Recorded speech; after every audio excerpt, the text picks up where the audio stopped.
gélido corazón de Viena, la heladería de Estíbaliz Carranza se convirtió en el escenario de un horror inimaginable, donde el amor y el sufrimiento se entrelazaron en una danza macabra de traición y asesinato.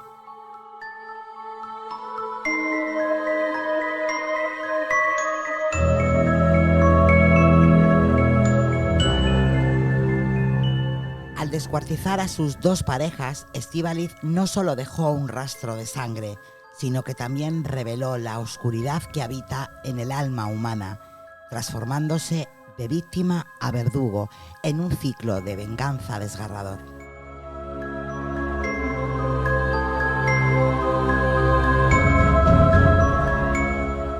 A medida que su historia se despliega en los titulares, la inquietante pregunta persiste: ¿cuánto de nuestra humanidad se sacrifica en la búsqueda de libertad? ¿Y hasta dónde puede llegar una persona cuando se siente atrapada en un laberinto de dolor?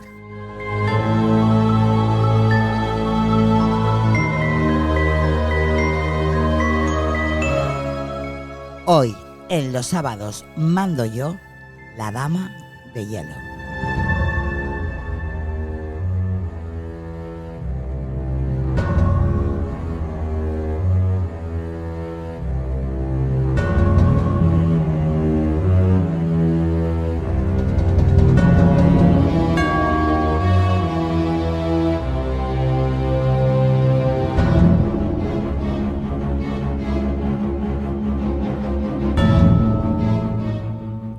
El 6 de septiembre de 1978, Ciudad de México vio nacer a Bizargui Estíbaliz Carranza Zavala, la primogénita de un hombre de letras con una mente oscura y obsesiva, Armando Carranza Mendoza López. Este escritor, conocido por su vasto conocimiento en civilizaciones indígenas y su inclinación por lo esotérico y chamánico, parecía más un hechicero que un padre. A su lado, una mujer callada y de mirada perdida, Ángela Zavala, oriunda del País Vasco, completamente daba la imagen de una familia tan distinta como el mar que los separaba de su tierra natal.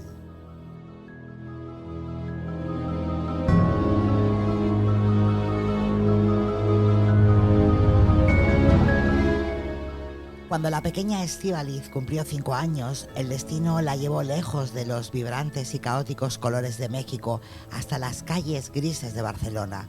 Allí, en la ciudad catalana, la familia intentó construir una nueva vida, pero las sombras del pasado se colaron en cada rincón de su hogar. Poco se sabe de aquellos años, salvo lo que ella misma desveló bajo el crudo resplandor de las luces del interrogatorio. La infancia y adolescencia de Estíbaliz fueron un eco ahogado por la autoridad implacable de su padre, un hombre que gobernaba su hogar con mano de hierro y una lengua afilada como el cuchillo.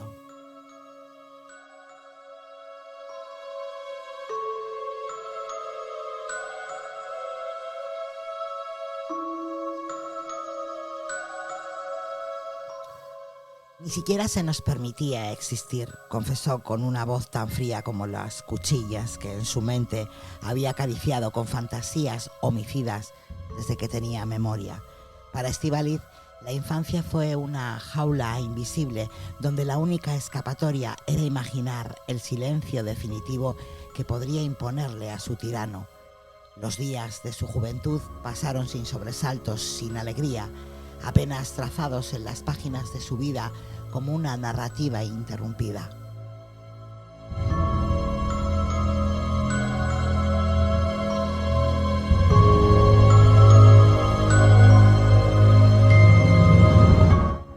De lo que pasó después, solo ella conoce los detalles, pero es imposible no entrever el abismo en el que se encontraba cada vez que recordaba aquellos años, un abismo que inevitablemente la llamaba a gritos. Estíbaliz había mantenido su corazón en un estado de letargo durante la mayor parte de su juventud, como si su capacidad de amar estuviera tan reprimida como el resto de su vida, bajo la sombra de su padre. Fue en la universidad, entre clases de economía y noches de estudio, donde finalmente permitió que alguien se acercara, su primer y único amor, un compañero de clase con quien compartió 5 años de ilusiones, planes y promesas. Pero como todo en la vida de Estíbaliz, aquella relación también terminó por torcerse. Sin previo aviso, él se fue, dejándola sola en el umbral de una nueva vida, con un título en la mano y un vacío en el pecho.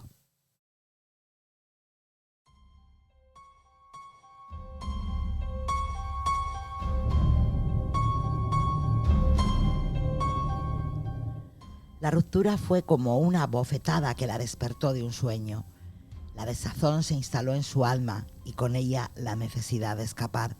Barcelona se había vuelto demasiado pequeña, demasiado familiar, demasiado sofocante. Así que decidió poner tierra de por medio, alejándose de todo lo que conocía y emprendiendo una huida hacia el norte, hacia la fría y ordenada Alemania. Múnich fue su primera parada, donde trabajó como au pair para un amigo de la familia, cuidando a unos niños que no eran suyos en un hogar que no le pertenecía.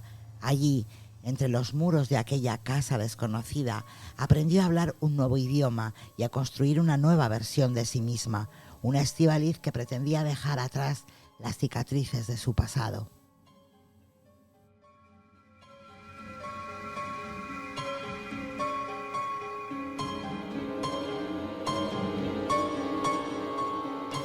Pero Múnich no era suficiente para calmar sus inquietudes. Siguió moviéndose como una sombra que no podía quedarse en un solo lugar.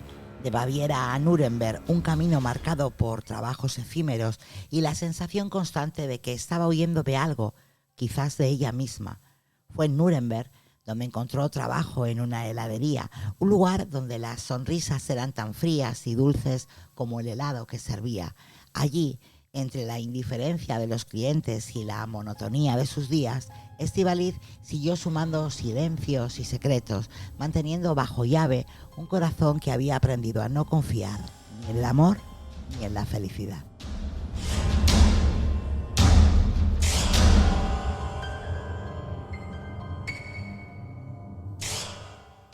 El destino tenía una extraña manera de poner hombres en la vida de Estíbaliz, como si le quisiera enseñar una lección que ella no había pedido aprender. Fue en su trabajo donde conoció a Holger Holz, 14 años mayor. Holger parecía un hombre diferente a los que había conocido hasta entonces. Vendedor de frigoríficos y miembro de los Hare Krishna, su vida parecía una amalgama de espiritualidad y pragmatismo, un contraste que intrigó a Estíbaliz. Holger no tardó en hacer su movimiento. Apenas unas semanas después de su primera cita, le pidió matrimonio, una propuesta que llegó tan rápida y repentinamente como una tormenta en pleno verano. Estíbaliz, todavía herida por su anterior relación y deseosa de encontrar un nuevo rumbo, aceptó. Era el año 2002, cuando pronunciaron sus votos y se mudaron a Berlín, la ciudad natal de él. Al principio, Berlín ofreció una nueva promesa, una tabla de salvación que Estíbaliz se aferró con ambas manos. Encontró trabajo como camarera, una labor que le daba un sentido de independencia y normalidad, pero como tantas veces en su vida, la apariencia de normalidad no tardó en romperse. Holger cambió. El hombre que había sido cariñoso, dulce y atento se transformó en alguien completamente diferente. Su afecto se convirtió en control, su dulzura en acidez, su atención en una vigilancia constante. La violencia entró en su hogar como un invitado no deseado, trayendo consigo el miedo y la desesperanza. Holger no solo comenzó a maltratarla físicamente, sino que también la despojó de su dignidad, humillándola psicológica y económicamente.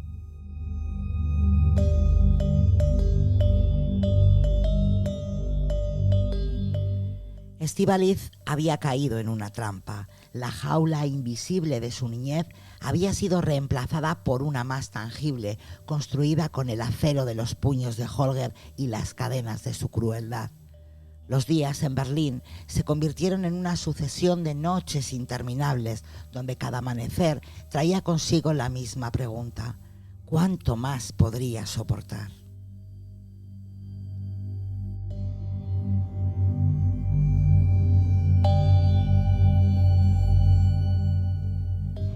como si el destino hubiera decidido que su vida no sería más que una serie de pruebas. cada una más difícil que la anterior, y esta, la de un matrimonio violento y destructivo, parecía ser la más cruel de todas. Estíbaliz, la mujer que había aprendido desde niña a vivir bajo la sombra de un padre tiránico, se adaptó a su nuevo papel en el infierno que se había vuelto su matrimonio. A ojos de los demás, era la esposa perfecta, siempre amorosa, siempre amable, siempre con una sonrisa en el rostro y una palabra gentil en los labios. Se convirtió en una sombra detrás de Holger, siguiéndolo sumisamente, haciendo todo lo que estaba en su mano para agradarle, como si con su entrega pudiera redimir el monstruo que él había revelado ser.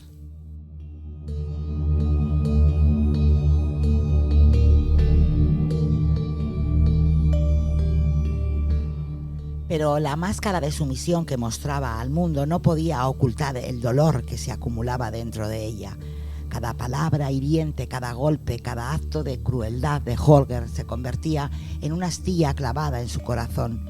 Al principio, Estíbaliz se esforzó por justificarlo, diciéndose a sí misma que debía ser más complaciente, más perfecta, que debía encontrar la forma de volver a ser la mujer que él había amado al principio. Sin embargo, las humillaciones y las palizas no hicieron más que intensificarse. Día tras día, el tormento se hizo más insoportable y la joven esposa que tanto había intentado complacer a su marido empezó a perderse en un laberinto de oscuros pensamientos. Lo que al principio fue un intento desesperado por salvar su matrimonio se transformó en una rabia sorda y peligrosa. Estíbaliz, que había pasado toda su vida reprendiendo sus deseos y su dolor, comenzó a imaginar otra salida.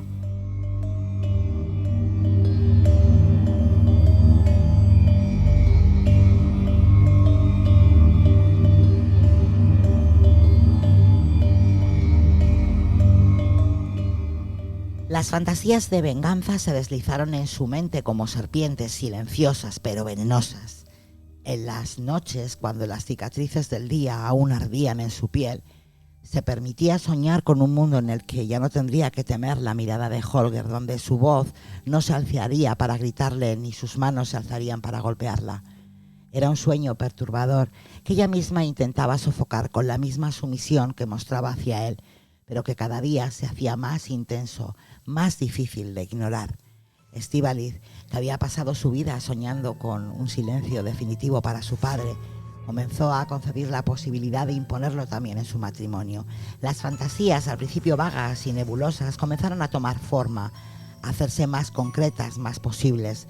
La venganza se convirtió en su única esperanza, en la salida que la vida parecía negarle, y así, mientras Holger continuaba su reinado de terror sin saber que su esposa, la dulce y sumisa Estíbaliz, estaba cada vez más cerca de cruzar una línea que no tendría retorno.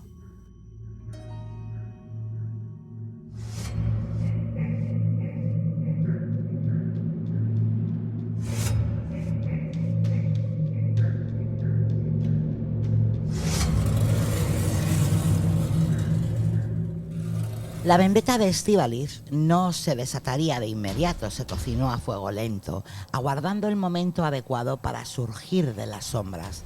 Aún atrapada en su matrimonio con Holger, la pareja decidió empezar de nuevo, como si un cambio de ciudad pudiera borrar los fantasmas que los perseguían. Dejaron atrás Berlín y se dirigieron a Viena, donde abrieron una heladería en Oswaldgasse, en el distrito de Meilin. La llamaron Esquequería, un lugar que pretendía ser un rincón dulce y acogedor en medio de la fría ciudad austriaca. Pero bajo la superficie de aquella heladería, escondido del mundo, se encontraba el verdadero corazón oscuro de Estíbaliz. El subsuelo de Esquequería, un espacio al que pocos tenían acceso, se convertiría años más tarde en un macabro escenario, un cementerio improvisado para los crímenes que la mexicana estaba destinada a cometer.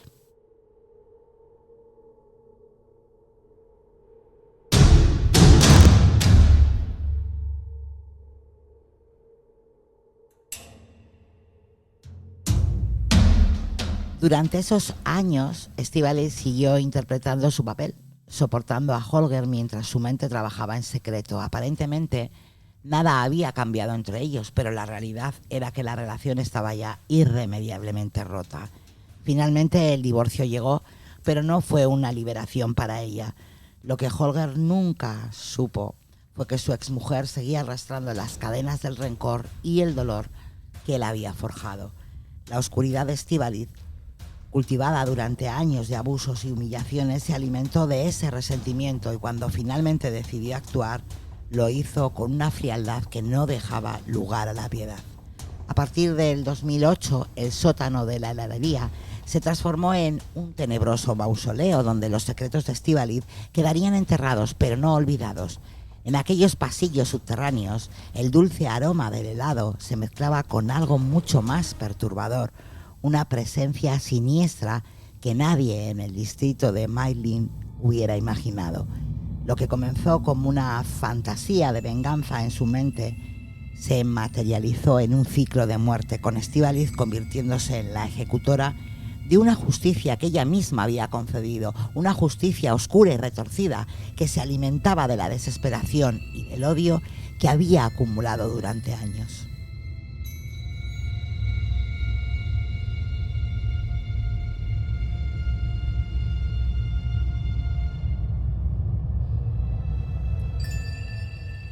En 2007 el matrimonio estaba roto, al menos en apariencia. La separación debía haber sido un alivio, un cierre al capítulo más oscuro de su vida, pero la realidad era bien distinta.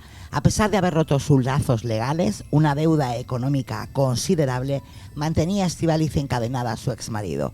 Holger, siempre astuto y cruel, no dudó en utilizar esta deuda como una herramienta de control. La amenazaba con arrebatarle todo, recordándole que aunque ya no compartían un vínculo matrimonial, aún tenían poder sobre ella. Para empeorar la situación, Holger nunca se fue del domicilio familiar. Una vivienda ubicada en el mismo edificio que el negocio seguía allí como una sombra que Estíbaliz no podía sacudir. Su presencia constante, una cadena invisible que la mantenía prisionera. No importaba que hubieran terminado oficialmente. En la práctica, la vida de Estíbaliz seguía atada a la de Holger. Ella, atrapada en una espiral de frustración y odio, veía cada día cómo su libertad se escapaba entre los dedos, cómo sus intentos de reconstruir su vida eran saboteados por el hombre que seguía teniendo el control.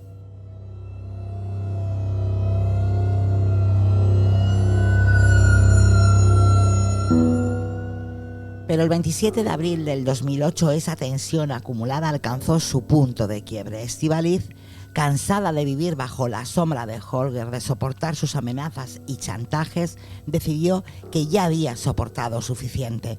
Esa noche, la rabia que había cultivado durante años se desbordó en un acto de violencia fría y calculada. El asesinato fue despiadado, reflejo de todo el odio y la desesperación que Estíbaliz había acumulado durante tanto tiempo. Aquel día, Holger dejó de ser su verdugo y se convirtió en la primera víctima de su oscura vendetta.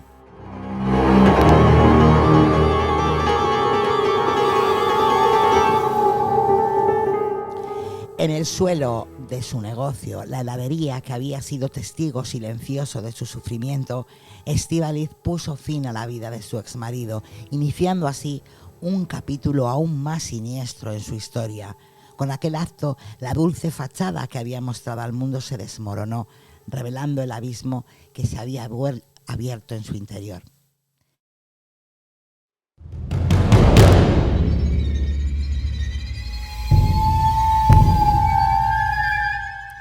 Aquella noche de abril, la heladería se sumió en un silencio que contrastaba con la tensión que Estíbaliz llevaba dentro. En el piso superior, Holger estaba absorto en un videojuego, su atención fija en la pantalla del ordenador, ajeno al peligro que se cernía sobre él. Para Estíbaliz, cada clic del ratón, cada movimiento en la pantalla era un recordatorio de todo lo que él le había arrebatado, su libertad, su paz, su vida.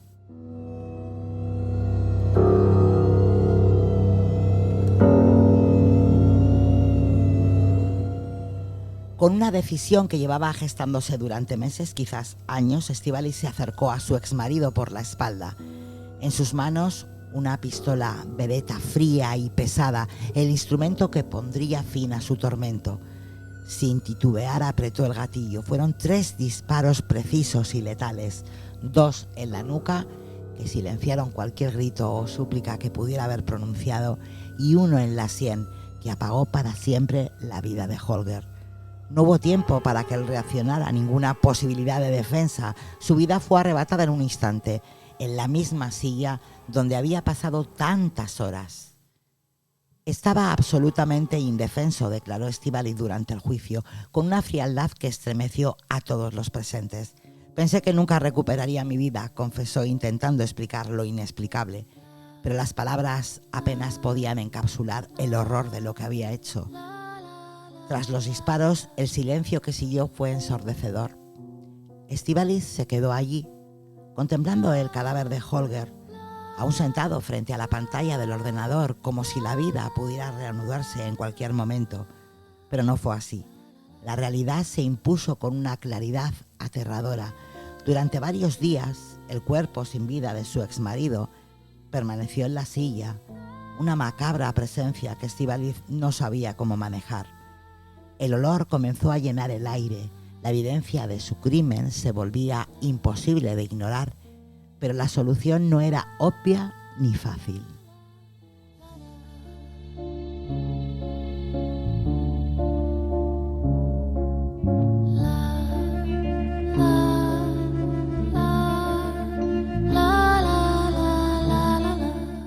Finalmente, la misma mente que había planeado y ejecutado el asesinato encontró una salida.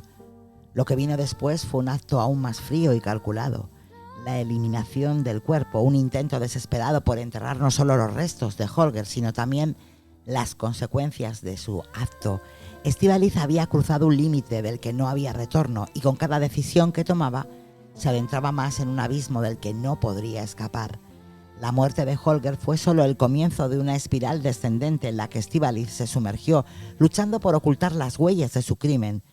Durante los días que siguieron al asesinato, la joven intentó quemar el cadáver, esperando que el fuego se llevara consigo las pruebas de lo que había hecho. Pero cuando la humareda comenzó a salir de su improvisada pira funeraria, se dio cuenta de que aquello solo la conduciría al descubrimiento. El miedo a ser descubierta la hizo desistir de su plan, dejando a Holger a medio camino entre la vida y el olvido. Desesperada, Estíbaliz ideó una solución aún más macabra. Sabía que no podía simplemente dejar el cuerpo allí, pero también entendía que debía deshacerse de él de una manera que nadie pudiera rastrear. Así que se dirigió a una ferretería y, con la misma calma que podría tener un ama de casa comprando herramientas de jardinería, pidió una motosierra. No solo la compró, sino que pidió al dependiente que le enseñara a usarla, fingiendo que era una principiante que necesitaba instrucciones para manejar la máquina. Armada con la motosierra, volvió al domicilio y, con una frialdad que estremecería incluso a los más duros de corazón, comenzó a descuartizar el cuerpo de Holger. Cada corte era una liberación, un paso más hacia la desaparición de la evidencia. Las partes del cadáver fueron meticulosamente colocadas en bolsas de plástico, como si fueran desechos comunes, y luego depositadas en un congelador.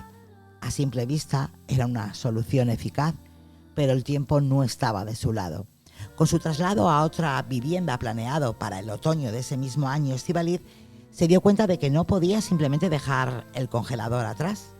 Debió encontrar una manera de asegurar que nadie jamás descubriría aquel contenido. Fue entonces cuando ideó un plan aún más siniestro. Compró cubos y cemento, un material tan frío y duro como su determinación. Colocó algunas partes del cuerpo en los cubos y luego las cubrió de cemento, sellando el horror dentro de una tumba improvisada. La cabeza, que había sido congelada por separado, también fue envuelta en cemento, transformándose en un bloque impenetrable. El traslado fue la parte final del plan.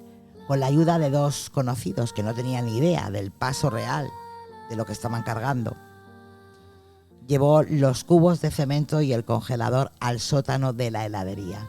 Allí, donde la luz del día nunca llegaba, ocultó los restos de Holger, cerrando la puerta con un candado, como si pudiera encerrar también los demonios que la acosaban.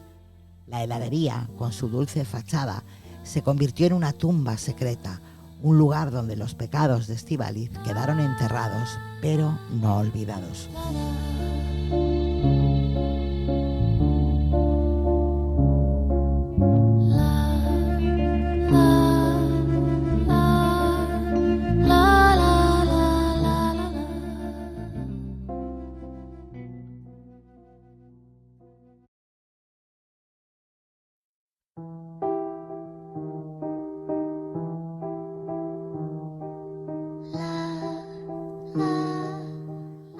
Para justificar la repentina y notable ausencia de Holger, Estíbaliz tejió una mentira que encajaba perfectamente con el perfil del hombre que había sido su marido. A quienes preguntaban, les contaba que Holger se había unido a una secta en la India, abandonándola sin previo aviso. La historia, aunque inverosímil, no levantó sospecha. Después de todo, el alemán siempre había estado fascinado por las creencias hinduistas y su partida hacia un destino exótico parecía plausible para quienes lo conocían solo superficialmente. La explicación fue aceptada sin más preguntas y el asunto quedó zanjado, enterrando aún más la verdad bajo una capa de engaño.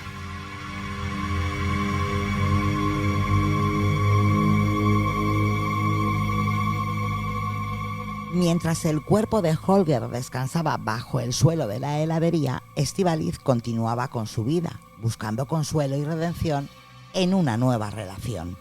Fue entonces cuando conoció a Manfred Hindenberger, un austriaco con la reputación de Don Juan que no tardó en conquistarla. Manfred era un hombre encantador, pero también egoísta y narcisista, características que pronto se revelaron en su relación con Estíbaliz. Invirtió una considerable suma de dinero en la heladería, consolidando su presencia en la vida de su novia, pero este apoyo financiero venía con un precio elevado. Manfred tenía exigencias y no eran fáciles de cumplir. Estaba obsesionado con la apariencia física y constantemente presionaba a Estíbaliz para que se sometiera a cirugía estéticas, inyecciones de botox y se dedicara al deporte con el único propósito de mantener una figura perfecta. Para él, la belleza externa lo era todo y Estíbaliz, con su historial de intentar complacer a los hombres en su vida, se sintió atrapada en un nuevo ciclo de sumisión.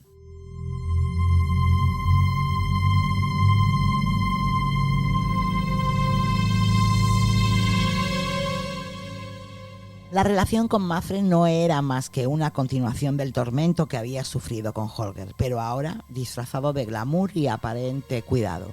Detrás de las caricias superficiales y las palabras dulces se escondía la misma violencia emocional que le había llevado a asesinar a su anterior marido.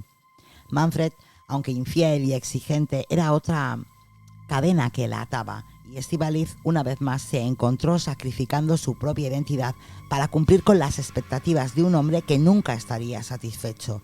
Para Manfred, Estíbaliz siempre debía estar perfecta, su cuerpo esculpido para complacerlo, su rostro congelado en una máscara de juventud perpetua. Mientras el mundo veía a una mujer hermosa y exitosa, detrás de esa fachada se ocultaba un alma rota, cuya única liberación había sido el asesinato y que ahora, quizás sin darse cuenta, se deslizaba de nuevo hacia el abismo.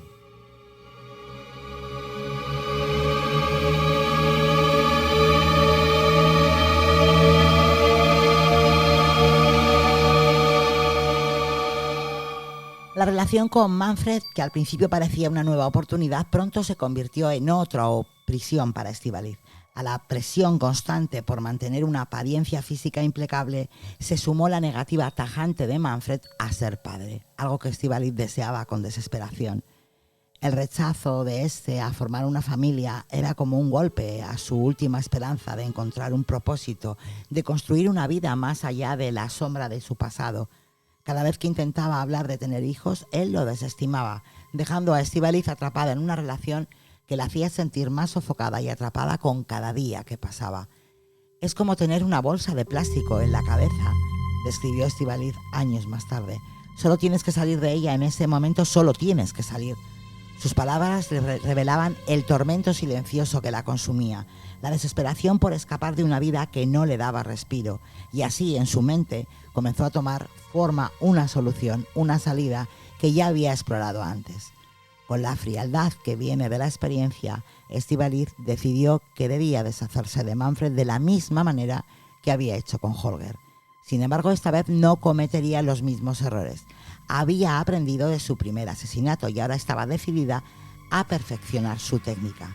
No podía permitirse otra improvisación desordenada. Debía ser meticulosa, precisa, como quien planea una cirugía sin margen para fallos. Primero, Estíbaliz se inscribió en clases especiales en un campo de tiro. Sabía que la puntería sería crucial, que no podía permitirse un disparo fallido o un momento de duda. Practicó con una determinación fría, mejorando su habilidad con el arma hasta que se sintió segura de que no habría margen de error cuando llegara el momento. Luego, preparó el escenario del crimen con una precisión escalofriante. Cubrió las paredes y el suelo con plástico, creando una especie de cámara hermética que evitaría que cualquier rastro del asesinato quedara en el lugar. No quería enfrentarse de nuevo a la dificultad de limpiar la sangre, al riesgo de ser descubierta por un descuido. Cada detalle fue pensado con cuidado, cada posible complicación anticipada y resuelta. Cuando todo estuvo listo, Estíbaliz puso en plan en marcha. Con la misma frialdad que había mostrado con Holger, ejecutó el asesinato de Manfred, siguiendo un modus operandi ya perfeccionado. Los disparos fueron certeros, rápidos, sin dar oportunidad a Manfred de defenderse o siquiera de comprender lo que estaba sucediendo. El plástico hizo su trabajo, conteniendo el caos y permitiendo a Estíbaliz mantener el control de la situación.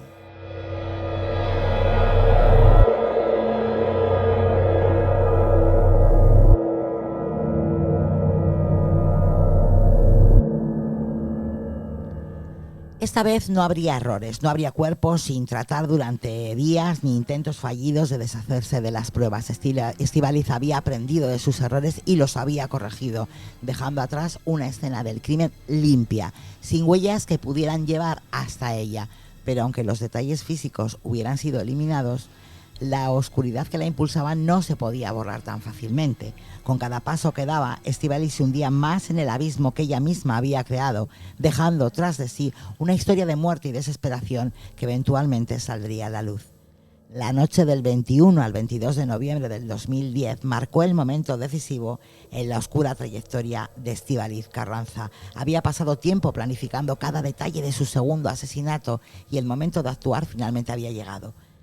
La heladera asesina, como se la conoce en los rincones, o se la conocía en los rincones más oscuros de su mente, aguardó en silencio a que Manfred se sumiera en un sueño profundo, confiado y despreocupado.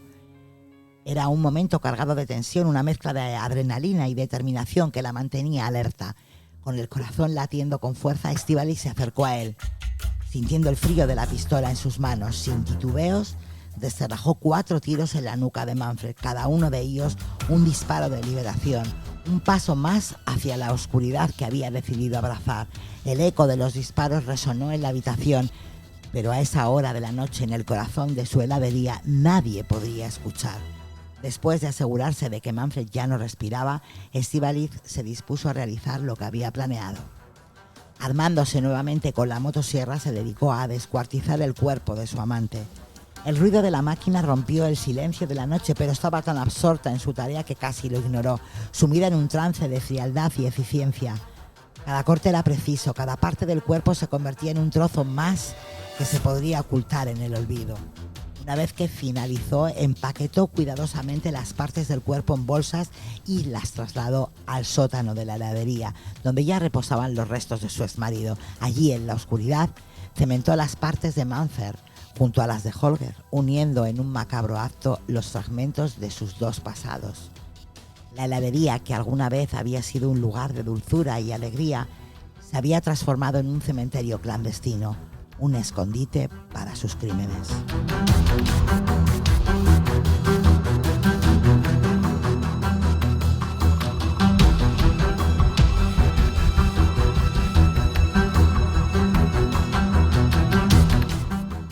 Al día siguiente, con la sangre aún fresca en su memoria, Estíbaliz se enfrentó al mundo como si nada hubiera ocurrido.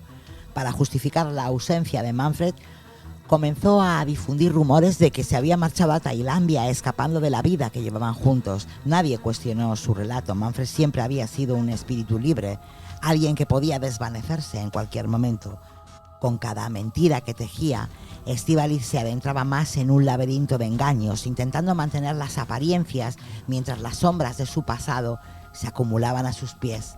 Su vida, que había sido un caos de violencia y desesperación, se había convertido en una serie de actos cuidadosamente orquestados, y mientras las partes de Manfred y Holger se disolvían en el cemento, Estíbaliz creía que había logrado finalmente escapar de la bolsa de plástico que la asfixiaba. Pero en su interior el abismo seguía creciendo y las verdades de sus crímenes estaban más vivas que nunca, esperando el momento oportuno para salir a la luz.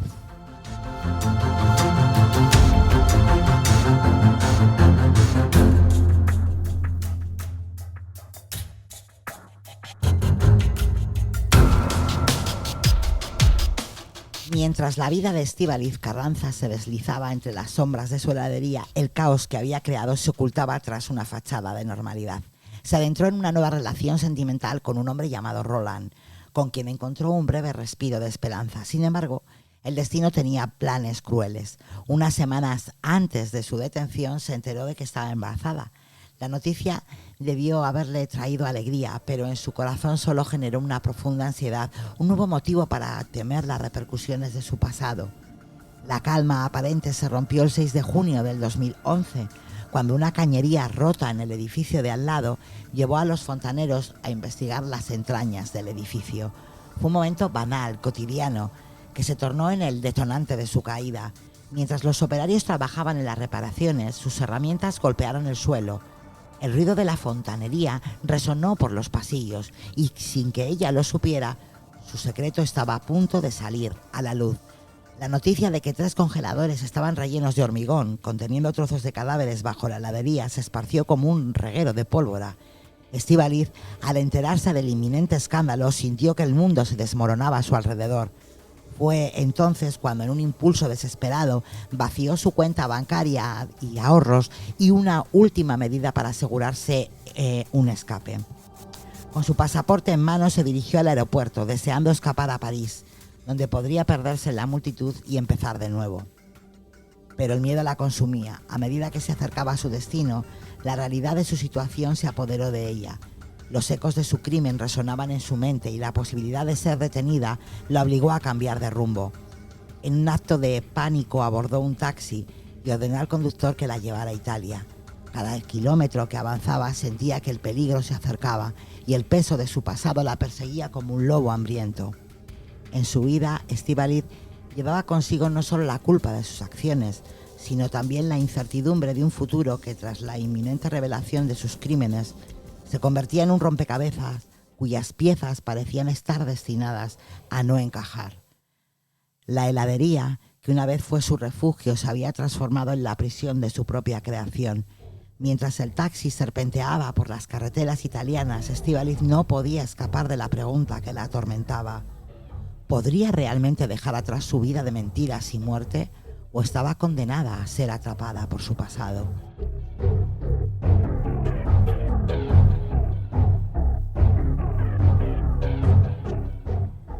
Al tercer día de su frenética huida, las autoridades italianas finalmente dieron con Estíbaliz en Udine. Aquel arresto, tan abrupto como inevitable, marcó el fin de su escapatoria. Embarazada de 2 meses, la heladera asesina fue devuelta a Austria, donde el peso de sus crímenes la esperaba con los brazos abiertos. El 24 de junio fue extraditada, enfrentando 2 cargos de asesinato que la perseguirían durante todo el proceso judicial. Una vez en prisión, Estíbaliz se encontró atrapada entre los muros de la penitenciaría de Viena, un lugar donde las sombras de su pasado la acechaban sin piedad. En enero del 2012 dio a luz a su primogénito, un pequeño que, sin saberlo, llevaba la carga de un legado oscuro. En un intento de aferrarse a algo que la devolviera el control sobre su vida, Estíbaliz y Ronald, su nuevo compañero y apoyo en la prisión, se casaron en una ceremonia austera donde el amor se mezclaba con el eco de sus crímenes. A medida que el tiempo avanzaba, la justicia no tardó en abordar su caso desde una perspectiva más profunda. Se llevó a cabo un exhaustivo análisis por parte de los psiquiatras y forenses quienes examinaron la mente de Estíbaliz. El informe resultante fue revelador y preocupante. Los expertos diagnosticaron distintos desórdenes de comportamiento: narcisismo, dependencia, histrionismo, rasgos que delineaban una personalidad compleja y conflictiva. Pero lo más alarmante para los especialistas fue el riesgo altísimo de reincidencia. Ellos estaban convencidos de que si alguna vez se le daba la oportunidad de reingresar a la sociedad, Estíbaliz volvería a matar. Su comportamiento, según los psiquiatras, reflejaba el perfil de una princesa que anhelaba ser salvada por un hombre que la aceptara incondicionalmente. Sin embargo, cuando se sentía atrapada, su peor parte tomaba el control, llevándola a acciones violentas e incontrolables. La contradicción en su ser se hacía cada vez más evidente. Por un lado, una mujer que deseaba amor y aceptación, y por el otro, una asesina que había tomado decisiones letales en nombre de su propia supervivencia emocional. Estíbaliz se encontraba en un punto crítico donde la búsqueda de redención y el instinto de autoconservación chocaban de manera violenta, dejando al descubierto un alma desgarrada y peligrosa. La prisión se convirtió en un nuevo escenario, un lugar donde el tiempo se detenía, pero los ecos de su pasado resonaban con fuerza. Mientras su bebé crecía y Roland intentaba ser el salvador que ella tanto anhelaba, la historia de Estíbaliz no había hecho más que comenzar a escribirse y el futuro seguía siendo tan incierto y oscuro como las decisiones que había tomado.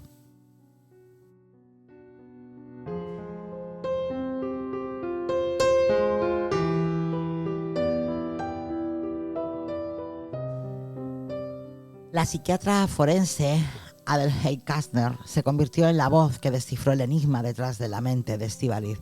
En una serie de sesiones, Kastner desentrañó los patrones de pensamiento que habían llevado a la heladera asesina a cometer actos tan atroces. Una separación tradicional, abandonar de manera sencilla a los hombres que no la hacían feliz, no era posible para ella, explicó, enfatizando que para Estíbaliz esos caminos eran inviables. En su mundo distorsionado, el asesinato se presentaba como la solución más sencilla. La muerte, de alguna manera, le parecía el único medio efectivo para liberarse de sus opresores. La muerte le pareció el mejor camino para liberarse de ellos, dictaminó la experta, dejando claro que Estíbaliz no actuó por un arrebato de locura, sino con una frialdad calculadora.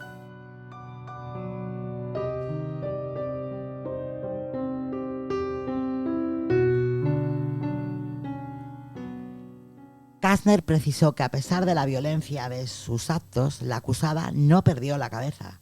Estíbaliz estaba completamente consciente de lo que hacía en cada uno de esos momentos fatídicos. Perdió sus emociones, continuó la psiquiatra, destacando que aunque había cruzado una línea mortal, su capacidad de discernir entre el bien y el mal permanecía intacta. Para ella siempre estuvo muy claro lo que estaba bien y lo que estaba mal, afirmó Kastner, subrayando que su lógica retorcida le permitía justificar sus acciones en una mente que, aunque fracturada, seguía operando con una claridad aterradora. El diagnóstico de la psiquiatra no solo aclaraba la mente de Estíbaliz, sino que también arrojaba luz sobre las sombras que la rodeaban. Se trataba de una mujer atrapada entre el deseo de ser salvada y la desesperación de sentirse atrapada, donde los actos de violencia se convertían en su única forma de liberación. Cada asesinato era un grito ahogado por su incapacidad de escapar de las cadenas que ella misma había forjado. La violencia se convertía en su voz, su manera de reclamar el control que creía haber perdido, dejando su rastro de muerte y destrucción a cada paso.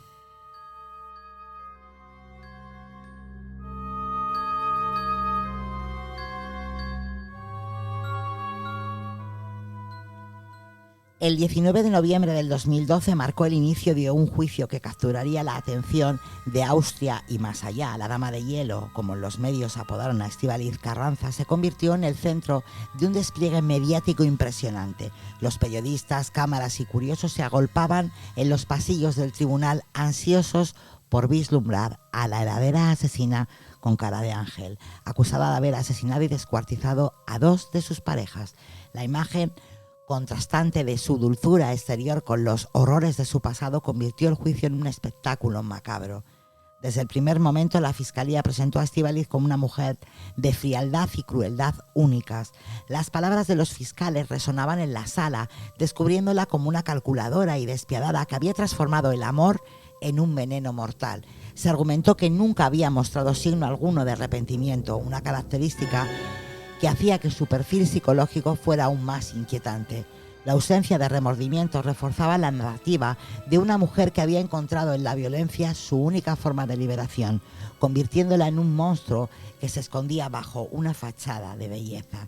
Ante la presión y la mirada inquisitiva del público, la defensa optó por una estrategia que buscaba desmantelar la imagen construida por la Fiscalía. Argumentaron que Estíbaliz había estado bajo los efectos de sedantes prescritos por su psiquiatra en el momento de los crímenes, intentando así sembrar la duda sobre su capacidad de discernir entre lo correcto y lo incorrecto. Este enfoque buscaba presentar a su clienta no como una fría asesina, sino como una víctima de las circunstancias atrapada en un ciclo de dependencia química que nubló su juicio. Las sesiones del juicio se convirtieron en un enfrentamiento de narrativas. Mientras los testigos y expertos psicológicos ofrecían sus opiniones, el tribunal se transformó en un escenario donde se luchaba por el alma de Estíbaliz. La tensión en el aire era palpable. Las emociones, tanto de la defensa como de la acusación, colisionaban con una fuerza devastadora. El público observaba con morbo y fascinación, tratando de entender cómo una mujer aparentemente común había sido capaz de llevar a cabo actos tan atroces. Las palabras de los fiscales y de los defensores se entrelazaban en una danza retórica, cada uno intentando capturar la esencia de una vida marcada por la violencia y la desdicha. La sala del tribunal se convirtió en un microcosmos de la lucha interna de Estíbaliz, donde el frío y hielo de sus actos se enfrentaban a la búsqueda de comprensión y redención. Con cada testimonio, cada revelación, el juicio se profundizaba en la complejidad de la naturaleza humana. La historia de Estíbaliz no solo era la de una asesina, sino también la de una mujer atrapada en una propia existencia, donde la lucha por su propia identidad se transformó en un escenario de muerte y destrucción.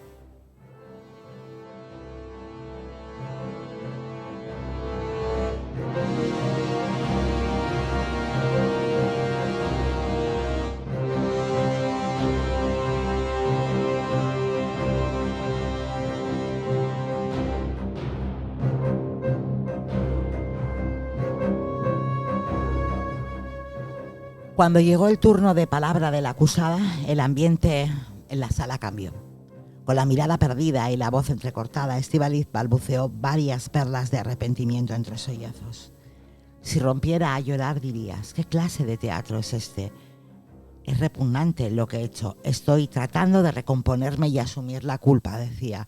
Su tono reflejando la lucha interna entre el remordimiento y la intención de justificación. El eco de sus palabras se entrelazaban con el murmullo del público que observaba cada gesto, cada lágrima, tratando de descifrar la veracidad de su dolor. No puedo decir nada más que lo siento mucho haber asesinado a Holger y a Manfred. Continuó mientras el silencio pesado en la sala contrastaba con la tormenta emocional que la envolvía, pero ¿era auténtico su pesar o simplemente una actuación más en el teatro de su vida?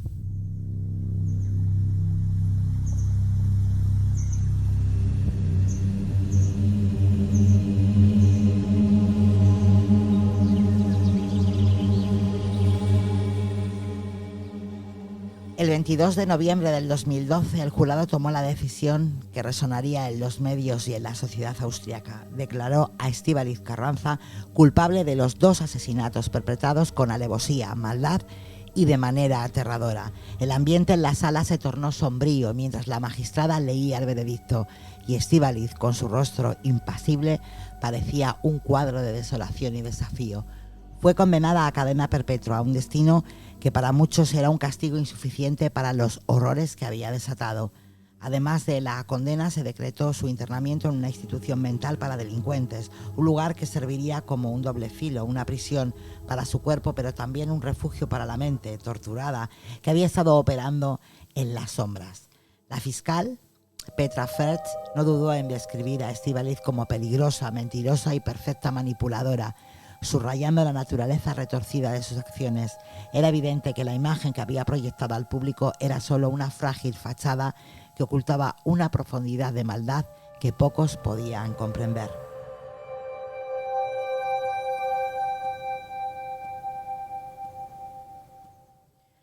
A pesar de la contundente decisión del jurado, Estíbaliz no se rendiría tan fácilmente. Decidió interponer un recurso de apelación alegando que el fallo era injusto. Su insistencia en buscar la reversión de la sentencia parecía reflejar no solo su deseo de libertad, sino también su inquebrantable necesidad de manipular la narrativa de su vida. Sin embargo, en marzo del 2013, el Tribunal Regional Superior de Viena desestimó su apelación, confirmando la sentencia y cerrando un capítulo de la historia que había capturado la atención del mundo.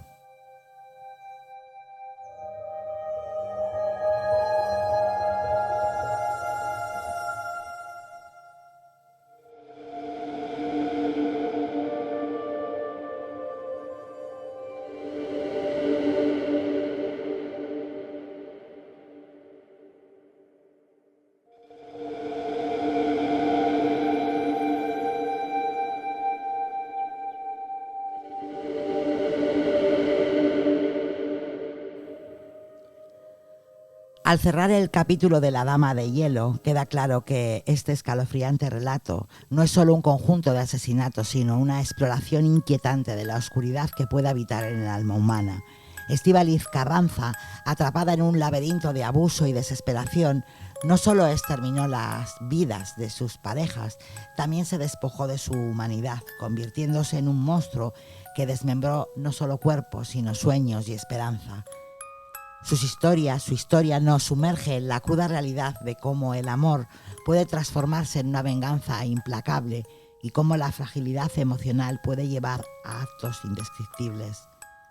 La Dama de Hielo se erige como un símbolo perturbador de la violencia latente que puede surgir cuando la víctima se convierte en verdugo. Nos recuerda que el mal no es un concepto abstracto, sino una fuerza palpable que se manifiesta en los rincones más oscuros de nuestras vidas. En su fría y calculadora búsqueda de libertad, Estíbaliz reveló que la verdadera monstruosidad no reside solo en el acto de matar, sino en la capacidad de deshumanizar al otro, en el frío desprecio por la vida que alguna vez se amó. Al final, su legado es una advertencia escalofriante. El dolor no solo hiere, sino que puede encender la llama de la venganza. Nos deja con una verdad inquietante. En la delgada línea entre el amor y el odio, cualquier persona puede cruzar al lado oscuro, convirtiéndose en un eco de lo que una vez fue. Así, la historia de la Dama de Hielo se convierte en un reflejo de la condición humana, un recordatorio de que el verdadero horror puede estar más cerca de lo que creemos, acechando en los corazones de quienes menos lo imaginamos. Me llamo Sonia y los sábados mando yo.